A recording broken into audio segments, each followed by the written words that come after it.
Here we go again. Another mass shooting, and now another extremist Republican doing everything he can to divert attention from the obvious, from the thing that everyone can see, that the problem is guns. But not for Matt Gaetz, who is, by the way, a terrible person.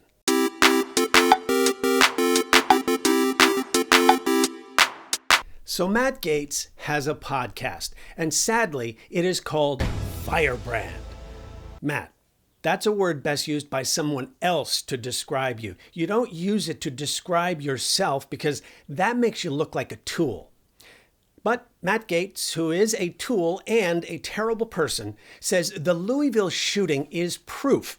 And remember, we still know very little about the shooter or his mental health. But Matt Gaetz, nonetheless, is ready to make the argument, and I wish I was kidding, but I am not, the argument that the Democratic Party has teamed up with Big Pharma to unleash the crazies. The Democratic Party and Big Pharma that are unleashing the crazies on you, and nobody seems to have a solution for it.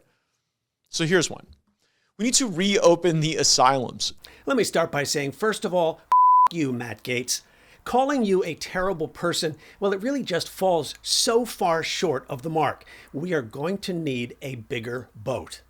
Now, I'd respond to his pathetic argument by saying that there is no link between mental illness and mass shootings or violence of any kind. There just isn't. It's a lie. But people like Matt Gaetz don't give a crap about what's real. They want people to blame. So we don't actually do something about the real problem, which is, of course, guns.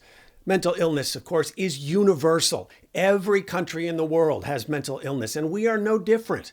And people with mental illness in this country, well, we take the same medicines essentially to treat our illnesses as people do all over the world.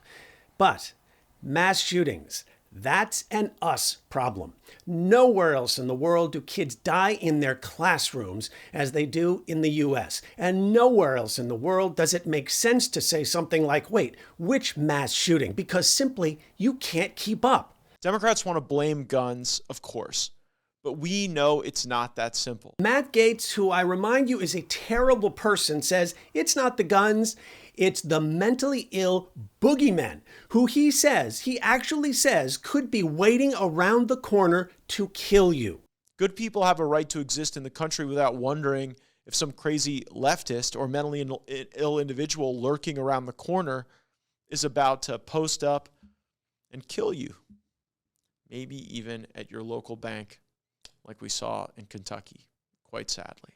What's quite sad is you, Matt Gaetz, and screw you, by the way, because everything you just said is laughably false, and it's an insult to the victims of gun violence. Now, the truth is, and I don't know if a person like you has friends, but you most likely have family, and the odds are someone close to you has been affected by mental illness. We're talking about 1 in 5 Americans. So when you blame mass shootings on an army of crazies, you're throwing a lot of Americans under the bus, and probably some people very close to you. People who you think should be locked away in asylums because they're not good people like you, who could be doing something to protect people at the bank, protect kids in their classrooms, but of course the only thing you care to protect is the guns. Because, Matt Gaetz, you are a terrible person.